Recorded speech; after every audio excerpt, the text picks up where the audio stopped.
고난주간 특별 말씀의 시간입니다. 오늘은 마가복음 15장 1절에서 15절 말씀을 나눕니다. 새벽에 대제사장들이 즉시 장로들과 서기관들 곧 온 공회와 더불어 의논하고 예수를 결박하여 끌고 가서 빌라도에게 넘겨주니 빌라도가 묻되 내가 유대인의 왕이냐? 예수께서 대답하여 이르시되 내 말이 옳도다 하시매 대제사장들이 여러 가지로 고발하는지라.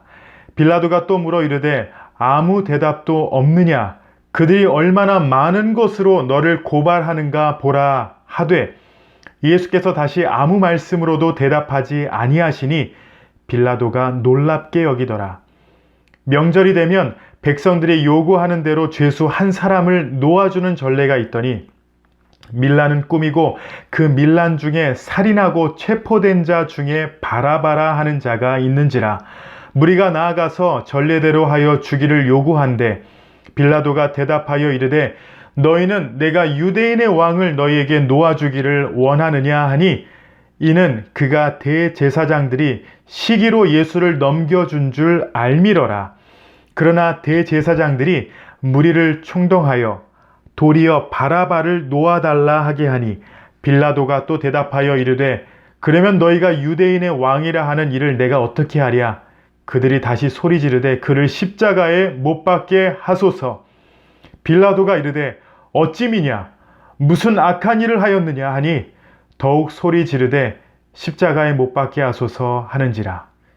빌라도가 무리에게 만족을 주고자 하여 바라바는 놓아주고 예수는 채찍질하고 십자가에 못 박히게 넘겨주니라. 아멘. 오늘은 고난주간 네 번째 시간입니다. 오늘 본문 말씀은 빌라도에게 재판을 받으시는 예수님의 모습을 소개하고 있습니다.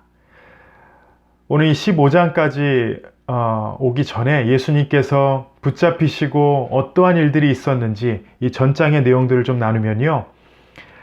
예수님께서 겟세마네 동산에서 기도하시고 내려오신 후에 체포되셨습니다. 그리고 제일 먼저 잡혀가신 곳이 대제사장인 가야바의 장인 안나스의 집이었습니다. 여러분들이 이 이름을 어떻게 다 기억하실진 모르겠지만 첫 번째 장소가 빌라도가 아니었다라는 것입니다. 요한복음의 기록을 보면 안나스가 예수님을 제일 먼저 신문하였는데 어떠한 죄목도 발견하지 못해서 안나스의 집에서 대제사장 가야바에게로 보냅니다. 두 번째 집이 가야바예요.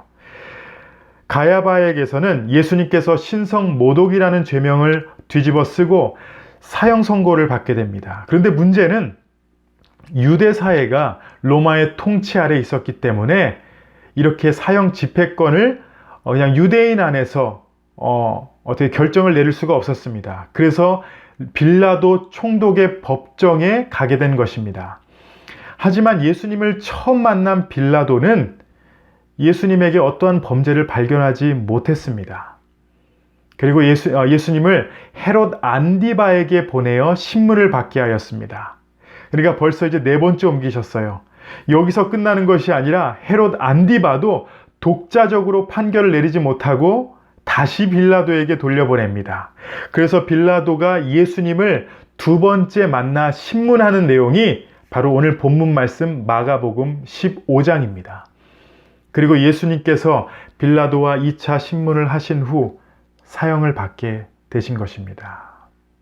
이렇게 예수님께서 겟세마네 동산에서 내려오신 후에 잡히시고 이리저리 끌려다니면서 무죄, 유죄 여러 가지 판결을 받고 마지막에는 이 빌라도 앞에 서신 것입니다. 예수님께서 이렇게 끌려다니시게 된 것은 직접적으로 종교 지도자들 때문이었습니다. 자신들이 기득권을 잃게 될 것 같아서 두려웠기 때문에 예수님을 죽이기로 작정하고 체포한 후에 이렇게 빌라도의 법정까지 온 것이에요. 그런데 예수님은 이 마지막 빌라도와의 만남 가운데 아무 말씀을 하지 않으셨습니다. 2절에서 빌라도가 물은 내가 유대인의 왕이냐라는 이 질문에만 내 말이 옳도다라고 하셨지 그 이후에는 아무 대답이 없으셨습니다. 충분히 자신을 보호할 수 있었고 전과 같이 그들의 입을 다무게 할 수 있는 능력의 말씀을 선포할 수 있었지만 예수님은 아무 말씀이 없으셨습니다. 최소한 자신이 무죄다라는 것을 증명하고 변론할 수 있는 기회가 있으셨는데도 아무 말씀이 없으셨어요.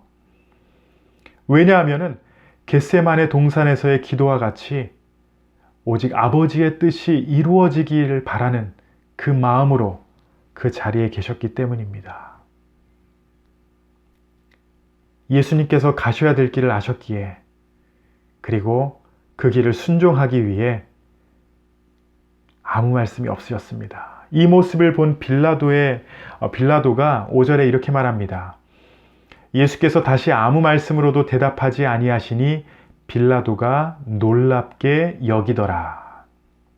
아마도 빌라도는요, 대제사장들이 예수님을 시기해서 재판에 넘긴 것을 알고 있었습니다. 아마도가 아니라 알고 있었어요. 오늘 말씀이 그렇게 기록합니다. 그래서 그가 나름 정치적인 부담 없이 어떻게든 유대인들에게도 잘 보이고 또 죄 없는 예수님을 풀어줄 방법을 생각해냈는데, 그것이 바로 명절에 죄인 한 명을 석방하는 관습이었습니다. 유대인들이 예수님을 외칠 것이라고 생각했을 거예요. 그런데 우리가 잘 알다시피 군중들은 예수님이 아닌 바라바를 석방하라라고 외치고, 빌라도는 예수님께 죄가 없음을 알면서도 사람들을 만족시키려고 예수님을 사형시키도록 내어주셨습니다. 종교 지도자들, 거짓 성동에 넘어간 군중들, 비겁했던 빌라도로 말미암아 예수님이 십자가로 향하게 되신 것이에요. 그렇지만 이 모든 것에 사람들의 잘못, 인간의 실수, 그것이 아니라 그 위에 하나님의 계획이 있었고, 예수님은 이 길을 위해 아무 말씀 안 하시고 순정하며 걸어가셨던 것입니다. 우리 사랑하는 성도 여러분, 종교 지도자들의 영적인 시기심, 군중들의 어리석은 판단, 빌라도의 비겁한 선택, 그렇지만 그들만의 잘못이 아닙니다. 예수님은요, 우리의 죄 때문에 그 길을 가신 것이에요. 나의 죄 때문에, 나 때문에 그 길을 가신 것입니다. 아무 말 없이 그 길을 가셨어요.